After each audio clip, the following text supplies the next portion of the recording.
Imagine this. You're scrolling online, maybe daydreaming about that perfect getaway, and then bam, a flight deal pops up. New York to Paris for just $50. Or, Atlanta to New Haven for $66. Yeah, you see those all the time. Exactly. Who hasn't seen those deals and thought, what a steal? This is my chance. It feels great, right? Like finding cash in an old coat. It does. It gives you that little rush. But is it really a steal? Is that initial sticker price, that headline number, the whole story? Or is there maybe something more complicated going on? Well, that's the classic traveler's dilemma, isn't it? That initial excitement when you find an incredible fare. Right. But then, yeah, often that excitement kind of fades as you start clicking through, adding the things you actually need. You're absolutely right. It's that, is this too good to be true feeling we want to tackle today? Because on this deep dive, our mission is exactly that, to really pull back the curtain on airfare. We're comparing budget airlines versus the full-service carriers. Looking beyond just the sticker price. Yeah, figuring out if it's a clever illusion and what you truly need to know to avoid those frustrating, wallet-stinging moments at the airport. Right, those aha moments you really don't want. Our goal is to give you the insights to choose the best option for your travel needs, confidently. And we've looked at a lot of material for this. Insights from travel experts, fare comparison guides, real passenger experiences from different articles, industry reports. It's quite a landscape. Okay, so let's dive in. Let's unpack this, starting with the budget airlines. Because that low base fare temptation, it's definitely real. Oh, absolutely. Our sources mention examples like Avelo Airlines, Atlanta to New Haven, maybe $66 one way. Right. Or Spirit Los Angeles to New York for $246. That sounds amazing when, say, United is quoting $347 for the same route. Yeah, that difference really grabs you. Those initial prices are absolutely designed to catch your eye. And they work. The strategy is clear. Get you in the door with that low price, set that anchor in your mind. But then, as you actually build your trip, that's when the extras start popping up. And boy, do they pop up. I remember a friend telling me they thought they'd found this amazing deal. No. Only to find out their carry-on bag would cost more than the flight itself. Is baggage really the biggest hidden fee, or are there other surprises? Baggage is definitely like the #1 culprit for unexpected costs. Carry-on bags. You could be looking at $99 if you wait until the gate on Spirit. $99, wow. Check bags are usually, maybe $15 to $48 for a standard weight, like up to 45 pounds. Okay. But if it's overweight, even slightly, tack on another $55.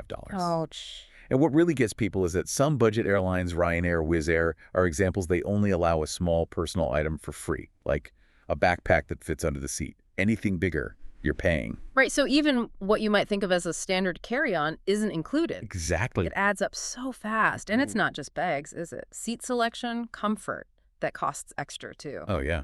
Standard seat selection, just picking any seat, could be $3 to $33. Okay. Want a better spot. Exit row, near the front. Maybe $7 to $33 more. Spirit even has their big front seat upgrade. That can range from $12 up to like $150. $150 for a seat. Yeah. And keep in mind, the standard seats on many budget carriers are these slimline ones. Less padding, tighter space. Not exactly luxurious. No. And sometimes they don't even recline.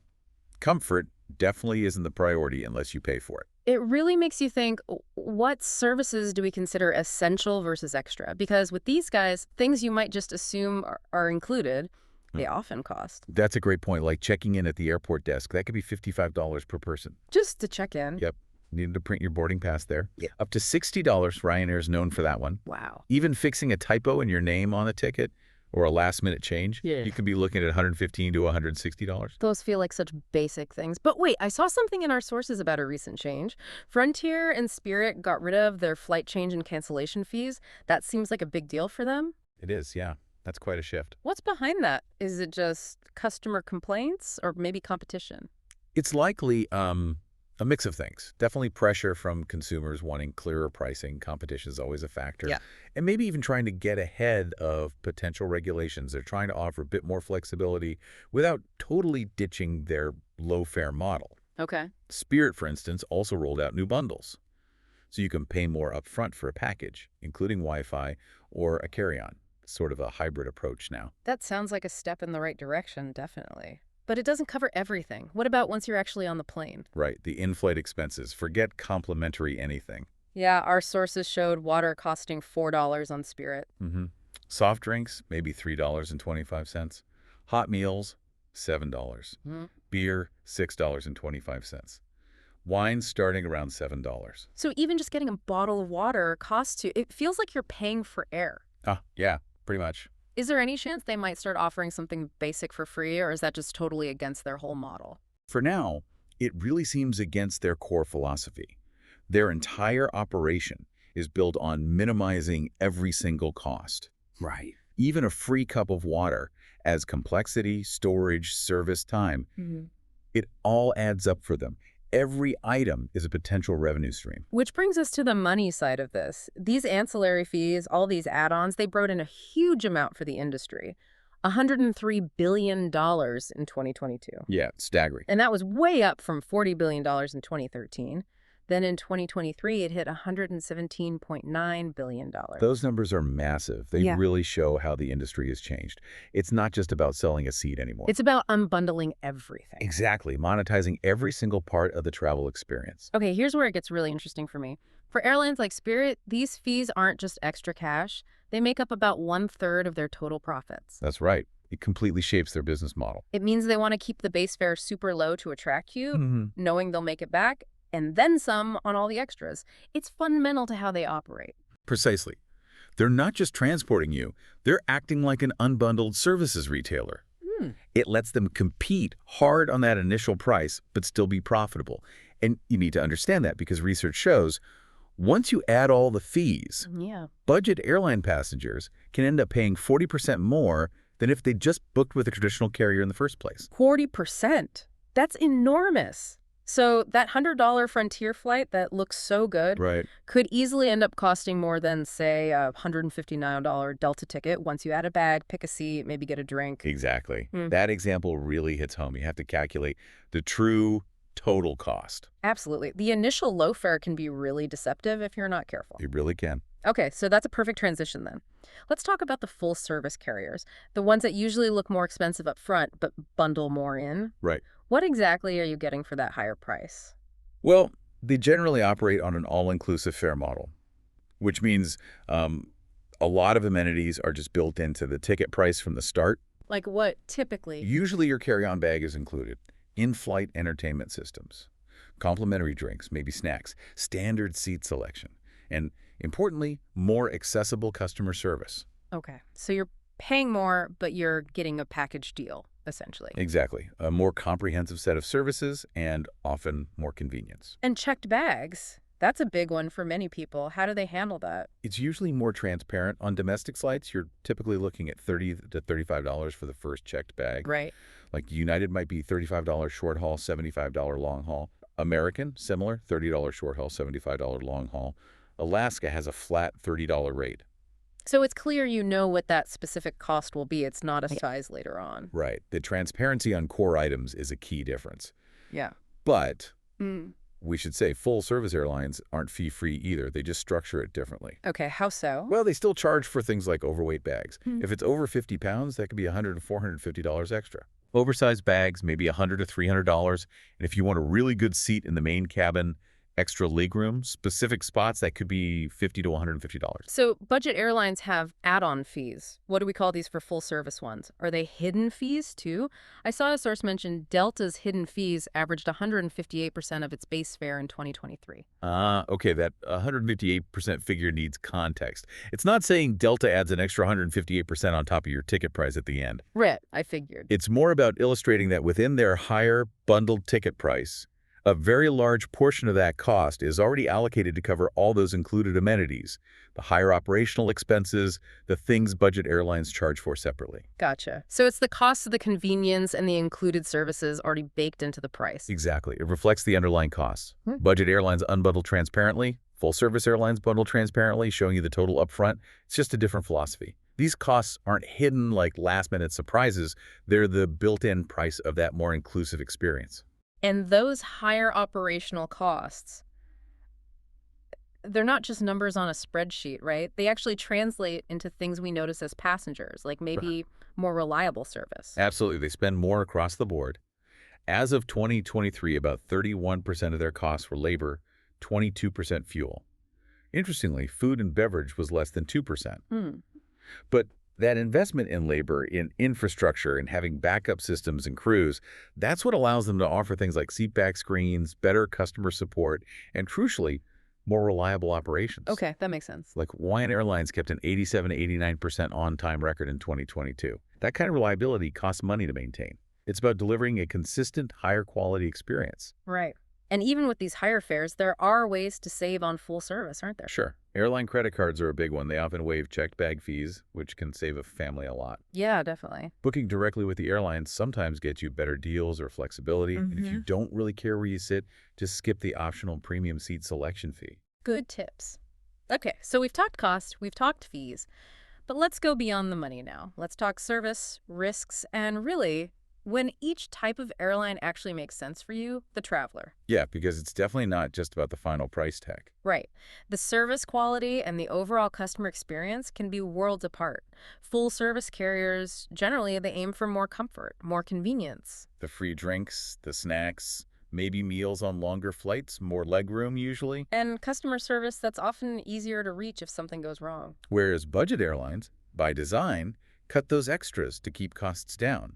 So customer service might be, well, harder to access, maybe mostly online or through an app. Like Frontier's experiment going all digital for support, then bringing back some human help just before flights. It shows where their priorities lie, efficiency first. Exactly. But the potential downsides of budget flying go beyond just paying for water, right? What about reliability? That's a huge one. Delays and cancellations are often more frequent. Their schedules are incredibly tight, often with minimal buffer time or spare planes and crews. So one small problem can mess everything up. Yeah, a mechanical issue, bad weather, crew timing out, it can create a domino effect, leading to long waits or outright cancellations with very few options for getting rebooked quickly. Like the Southwest situation in winter 2023, that was a massive meltdown. A dramatic example, yes. And related to that is the lack of interline agreements with budget carriers. What are those again? That's where airlines agree to put each other's passengers on their flights if there's a major disruption. Full-service carriers usually have these. Oh. Budget airlines typically don't. So if your budget flight gets canceled, they can only rebook you on their own next available flight, which might be days later. Or you're stuck buying a new, probably expensive last-minute ticket on another airline yourself. That's a massive risk, especially if you have important plans. It really is. It's a key difference in the level of protection you have. And we mentioned luggage fees, but the enforcement can be strict too, right? Yeah. Even if they technically have low rates of losing bags, like Allegiant, Spirit, and Frontier reportedly do. Right.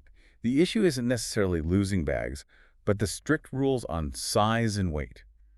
If your carry-on is deemed slightly too big or heavy at the gate, bam, huge fee. Or worse. Or potentially even being denied boarding. We saw reports of Wizz Air passengers facing that in 2022 for not meeting the exact restrictions. Wow. And if you miss your flight for any reason? On a budget airlines, generally zero flexibility. You lose the ticket, you have to buy a new one, period. Ouch. And one more thing, the airports they use. Ah, yes, the secondary airports. Some budget airlines save costs by flying into smaller airports that might be quite far from the actual city center you want to visit. Like the Paris example. Exactly. Ryanair flying into Paris-Beauvais. It's 55 miles from Paris. You need to factor in maybe $20 for a shuttle bus, plus the extra travel time. It adds to the true cost and hassle. So, after laying all this out, budget versus full service, what's the bottom line? When does each one actually make sense for you? Planning a trip. Okay, so budget airlines can be a genuinely good choice for certain trips. Think short, direct flights. Okay. Especially if you're traveling solo and packing really light, like just that small personal item that fits under the seat. Gotcha. Total minimalist. Pretty much. Yeah. They also work if your schedule is super flexible, you don't mind potential delays, and maybe you booked way in advance to lock in that super low base fare before fees piled up. The key is knowing exactly what you're getting and what you're not. Right, being very disciplined about it. Yes. And when are the full-service airlines worth that higher upfront price tag? They really come into their own for long-haul flights, where comfort matters more. Makes sense. Or if you're traveling with checked bags. Honestly, the bag fees alone on a budget carrier can sometimes make the full-service option cheaper overall. Especially for families, I imagine. Absolutely. Families benefit hugely from bundled services, more comfort, and usually being able to sit together without paying extra fees for seat assignments. Right. And for business trips, where reliability, flexibility, maybe working on the plane, where those things are critical, the full-service carrier often provides much better value and peace of mind. So basically, if you value comfort, amenities, reliable service, and good customer support, the full-service airline is probably the better bet, even if it looks pricier at first glance. That's generally the case, yes. It's also worth remembering the bigger picture. How so? Well, domestic base airfares have actually dropped quite a bit, around 38% since the year 2000 when adjusted for inflation. Oh, really? That seems counterintuitive. It does, but that drop has been almost entirely offset by the huge rise in these ancillary fees. Baggage fees alone made up over $3.3 billion recently. So the way we pay has changed, even if the total cost hasn't necessarily gone down as much as the base fares suggest? Exactly. It's just structured differently now. It puts more burden on you to calculate the real total cost. That's a really crucial takeaway. So recapping this whole thing, the choice isn't just about the number you see first. It's about the total cost, factoring everything in and matching that against your specific needs and priorities for that trip. Yes, you absolutely have to calculate the true cost. Read the fine print. Read all the fine print, every detail. Consider what you actually value for that particular journey. Comfort, price, convenience, reliability. Right. And maybe use tools to help compare. Things like Dollar Flight Club, they alert you to deals, apparently saving members significant amounts by finding those low fares across different airline types. It's about being informed in a pretty complex system. Okay, so here's something to think about as we wrap up. A final thought for you, the listener. Even if you personally decide, nope, I'm never flying a budget airline, how do you think their constant push for lower base fares, their whole unbundling strategy, how does that still affect the prices and the options you see from the big full-service carriers you do prefer? That's interesting. Think about that competitive pressure they exert on the entire industry. What could that mean for your wallet and the choices you have no matter who you end up flying with?